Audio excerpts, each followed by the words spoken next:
Now, if you have a situation where you have enough money, a little bit in the budget to insulate and put some kind of wall covering up in a garage storage area, it's always a good idea. Here, the homeowners decided to work with what we have as far as our walls. Actually, we're going to use it to our advantage to build a nice, sturdy workbench.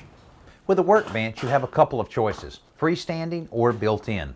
Both work well, but we're going with a built-in unit to economize on space and materials. First, we mark our height all the way across the back wall and begin figuring out how many supports we'll need. These supports will be made up from short pieces of 2x4s and 3/4-inch plywood cut into triangular gussets. With careful layouts, you can get a whole lot of these out of one sheet. The supports are assembled using wood glue and drywall screws before they go on the wall. On each end, we nail a 2x4 to the side wall. Then we begin attaching the gusseted supports to the studs along the back wall. This is where the open stud bays really work to our advantage.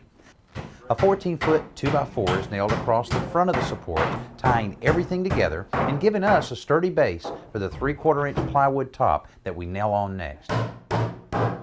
Okay, now we have a good sturdy workbench. Now you may have noticed we've only made this 24 inches wide so that it wouldn't be so wide that you couldn't reach any of the pegboard or shelves we're about to build.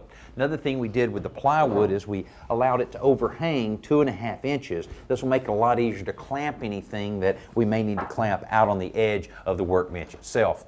Now what Greg's doing now is bringing us in a 1x4 that we'll nail to the studs on the back and along on the sides, almost like a kind of a kitchen backsplash. But the reason we're doing it here is so that nothing rolls off behind the workbench itself.